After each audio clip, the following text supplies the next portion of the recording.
sih saya setuju, namun masih ada kekhawatiran-kekhawatiran yang saya rasakan. Yang pertama kalau anak-anak itu, sering lalai menggunakan protokol kesehatan, itulah yang saya khawatirkan.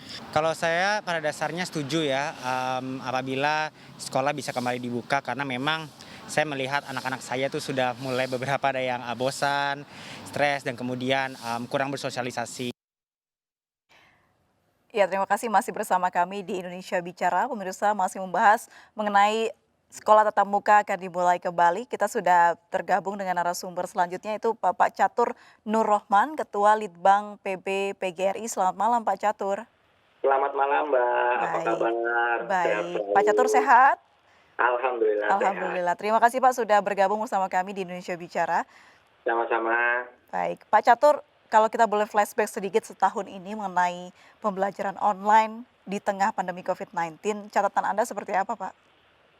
Ya, memang pandemi COVID-19 belum usai, namun kita tahu bahwa PJJ ini sudah berlangsung hampir 10 bulan lamanya hingga bulan Desember ini. Jadi memang kita lihat dengan segala kelebihan dan kekurangannya, namun memang kita lihat rencana pemerintah yang misalnya tahun depan akan membuka kembali sekolah dengan catatan-catatan tertentu, terutama di beberapa zona yang memang dibolehkan. Maka kami memandang memang kalau dilihat dari aspek psikologi siswa, guru dan sebagainya, nampaknya mungkin kebosanan juga orang tua, saya rasa juga mulai terlanda kebosanan dan sebagainya, maka kami bisa memahami rencana pemerintah untuk membuka sekolah dan sebagainya. Tetapi yang perlu diingat bahwa pembelajaran nanti yang di masa pandemi nanti di tahun 2021 tentu tidak sama dengan suasana normal. Tetap kita harus memerhatikan protokol kesehatan dan batasan-batasan tertentu karena mengingat pandemi ini masih banyak kita lihat korbannya. Baik. Demikian. Kalau melihat bagaimana sistem pendidikan yang dilakukan di tengah pandemi COVID-19 ini, apakah sudah cukup baik, Pak? Dan apa saja kendala-kendalanya yang dirasakan selama ini? Ya, memang kita akui bahwa tidak ada kita semua pihak ini, baik guru, pemerintah, orang tua yang menduga bahwa tahun ini akan terjadi pandemi. Tidak ada semua pihak yang akan yang berpikir merencanakan sebelumnya, tidak ada. Tentu saja adanya kita pembelajaran yang kita lakukan ini semua by proses, trial by error dan sebagainya. Namun kita harus menghargai betul bagaimana guru-guru yang berjibaku di lapangan dengan segala keterbatasannya. Misalnya pembelajaran jarak jauh yang tidak bisa semuanya dalam bentuk daring, mau nggak mau rekan-rekan guru juga harus berkunjung ke rumah atau mungkin dengan cara-cara luring membuat modul dan sebagainya. Nah, ini adalah salah satu bentuk upaya guru-guru terus tidak menyerah karena corona untuk terus memastikan memberikan pelayanan pendidikan pada anak didik, pada generasi bangsa. Nah, ini adalah kita harus menghormati dan mengapresiasi sebesar-besarnya. Nah, mengenai sistem pendidikan yang kita apa yang sudah dilakukan pemerintah ini sudah cukup baik ya. Misalnya bagaimana keterbatasan kuota dan sebagainya, pemerintah akhirnya juga memberikan kuota bantuan kepada guru, siswa, dosen dan mahasiswa. Kemudian banyak memberikan, kami juga dari organisasi profesi PGRI memberikan bersama-sama pemerintah di semua lini, pemerintah daerah, pemerintah pusat juga terus memberikan pelatihan-pelatihan pada rekan-rekan guru agar terus bisa memastikan pemberian pelayanan pendidikan di tengah keterbatasan akibat pandemi COVID ini. Baik, suasana pembelajaran. Ya, silakan Pak, silakan. Di suasana pembelajaran yang memang dulu tatap muka kan mau nggak mau memang harus beralih ke online begitu ya Pak ya? Karena keadaan. Karena memang kita harus memprioritaskan kesehatan dan keselamatan anak didik dan pendidik tentunya saja. Baik. Jadi bukan hanya keselamatan dan anak-anak didik, tapi juga pendidik. Jadi para Keselamatan guru dan semuanya begitu ya Pak ya, tidak hanya betul, demikian juga orang tua ya murid. orang tua pun juga harus dipertimbangkan karena kalau misalnya ada apa-apa pasti masuknya ke klaster keluarga. Pak Betul. Baik Pak Catur, kita breakdown sedikit lagi. Tadi kan dikatakan kalau sistem online ini tidak bisa merata karena ada juga pihak-pihak atau anak-anak yang tidak mampu atau meraih atau bisa menjangkau sinyal untuk bisa belajar. Itu berarti artinya pendidikan online itu tidak adil ya Pak untuk keseluruhan anak-anak di seluruh Indonesia. Maksudnya bukan adil tuh, maksudnya Hmm, gimana? Kurang sama begitu Oh iya, karena mendapatkan memang pendidikannya.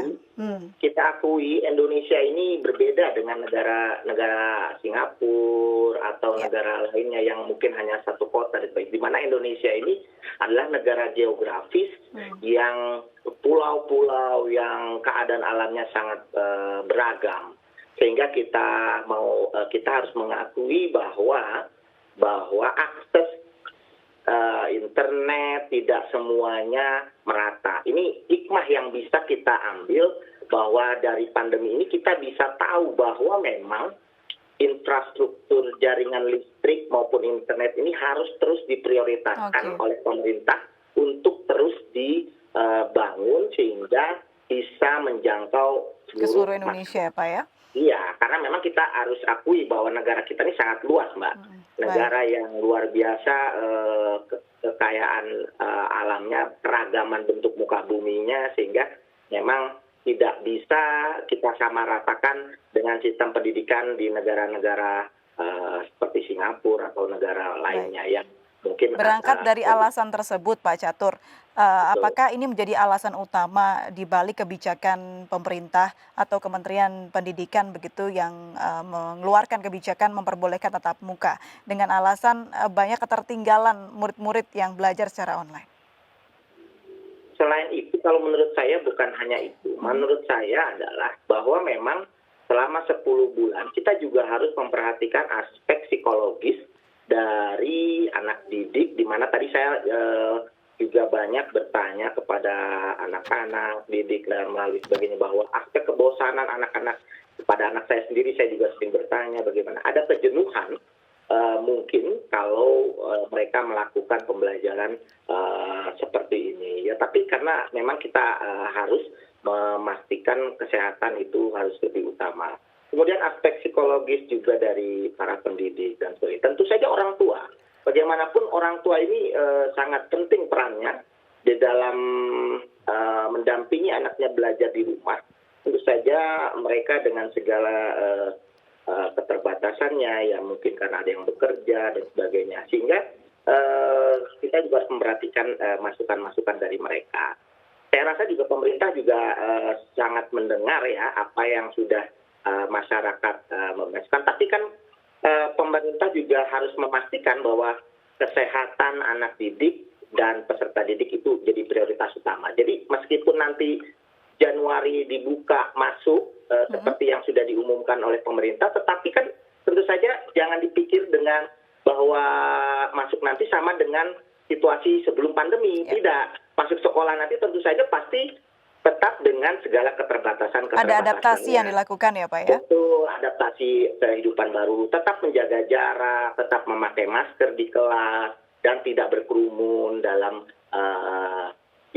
jumlah yang banyak. Sehingga anak-anak tetap terjaga kesehatan. Dan juga peran guru dan orang tua sangat penting untuk memastikan protokol kesehatan ini bisa dilaksanakan di rumah maupun di sekolah. Ini sangat penting. Ini mohon digarisbawahi bahwa peran guru dan orang tua juga sangat penting dalam mendorong pelaksanaan protokol kesehatan tetap berjalan dengan baik. Begitu, Baik, Pak. kalau selama ini jumlah murid tidak sebanding dengan jumlah guru begitu Pak, apakah mampu nantinya sekolah tatap muka itu dilakukan dan juga sembari mengawasi anak-anak yang sekolah di tengah pandemi ini?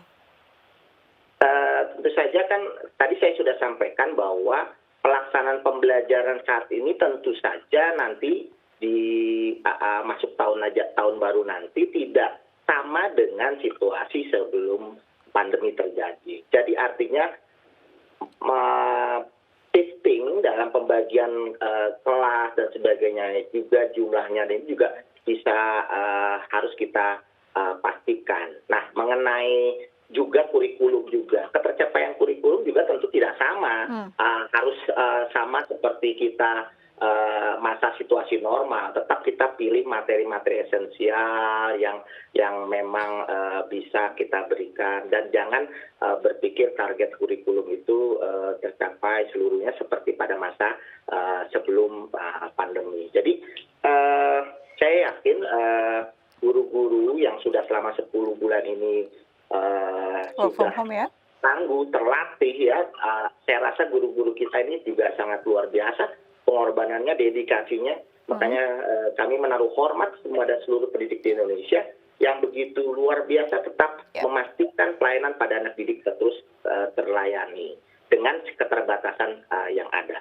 Baik. Apakah perlu Pak dibantu oleh Satgas atau petugas tambahan begitu dalam tatap muka nanti? Saya rasa kan juga untuk sekolah nanti Pemda juga pasti akan memetakan daerah-daerah mana yang memang bisa berjalan dalam situasi yang kondusif dan yang mana yang belum harus berjalan dengan situasi yang biasa. Jadi saya yakin Pemda juga harus memastikan bahwa daerah-daerahnya nanti apabila dibuka sekolah itu juga adalah daerah-daerah yang memang betul-betul bisa dijalankan pembelajaran dengan protokol kesehatan. Berarti Anda setuju ya Pak ya, keputusan untuk membuka tatap sekolah ini diserahkan ke pemerintah daerah, setuju ya Pak?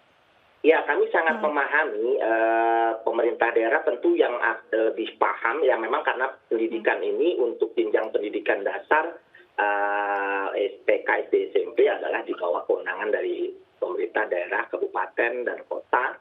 Kemudian untuk SMA di tingkat provinsi, tentu daerah juga akan lebih memahami peta wilayah di daerahnya, mana daerah-daerah yang memang kira-kira bisa tetap dibuka terus dengan protokol kesehatan, atau mana yang memang harus tetap masih daring karena memang situasi zonanya sangat membahayakan. Nah, ini kan tentu saja juga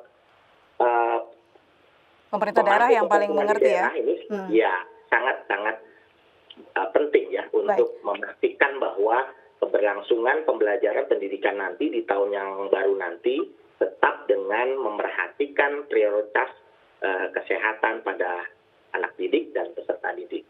Baik, sudah adakah Pak SOP begitu tentang sanitasi dan juga protokol kesehatan yang harus diterapkan secara standarisasi begitu di seluruh Indonesia dalam menyambut tatap muka nanti? Tahu saya Kemendikbud sudah mengeluarkan ya, Kemendikbud sudah mengeluarkan SOP bagaimana perilaku pendidikan di era new normal. Sudah ada Mbak, semua sudah disosialisasikan. Kemudian di sekolah-sekolah juga memang inilah perannya pemerintah daerah penting agar sebelum sekolah dibuka dipastikan checklist kesehatan ini, alat-alat ini sudah tersedia atau tidak, protokol kesehatannya sudah baik, sudah siap atau belum. Kalau memang belum, ya mohon diperhatikan dulu sampai dipenuhi, karena untuk memastikan anak didik kita dan pendidik kita itu bisa terjaga kesehatannya. Jadi jangan sampai membuka sekolah begitu saja tanpa memperhatikan checklist syarat-syarat yang harus dipenuhi gitu loh. Ini penting sekali karena memang seperti harus ada wastafel untuk cuci tangan, kemudian harus ada masker, kemudian termogan dan sebagainya. Nah, seperti hal-hal seperti itulah harus diperhatikan. Baik, Pak Catur, terakhir apa pesan Anda kepada Kementerian Pendidikan dan juga pemerintah terkait kebijakan untuk mengatur pola pendidikan anak-anak di masa pandemi COVID ini, Pak? Ya, saya harap pemerintah dalam hal ini Kementerian Pendidikan tetap memprioritaskan kesehatan dan keselamatan pendidik dan peserta didik. Dalam hal ini mungkin tidak kurikulum tadi tidak perlu ada target-target yang normal seperti masa sebelum pandemi, kemudian ketercapaian hal-hal yang lain dari sisi administrasi dan sebagainya. Ini mungkin dalam situasi harapan ini sudah memang menjadi prioritas dari pemerintah. Saya rasa sudah sangat baik untuk itu. Mohon dipertahankan dan juga mohon diperhatikan pula masalah dari pendidik yang masih mungkin membutuhkan istilahnya kesejahteraannya masih kurang memadai. Misalnya membutuhkan kuota, Ya. kemudian sebagainya. Baik, baik. Itu Pak. Jadi Ya. saya harap mungkin tetap protokol kesehatan ini tetap diinstruksikan kepada seluruh pemerintah daerah menjadi prioritas utama. Jadi setiap pemerintah daerah harus memperhatikan betul pembukaan sekolah ini dengan protokol kesehatan yang ketat. Jadi jangan istilahnya membuka sekolah saja tapi tanpa memperhatikan dari pemenuhan checklist peralatan atau aspek-aspek lain yang sesuai protokol kesehatan. Jadi jangan sampai anak didik dan pendidik kita serta orang tua menjadi korban. Artinya kalau ada klaster nanti muncul dari sekolah ini yang harus kita hindari sama-sama. Segera tanggap begitu Pak ya atas klaster-klaster yang ada. Terima kasih Pak Catur sudah bergabung dan berbincang bersama kami di Indonesia Bicara. Sehat selalu. Selamat malam Pak Catur. Terima kasih. Baik, kita akan lanjutkan lagi perbincangan kita tetap bersama kami pemirsa di Indonesia Bicara.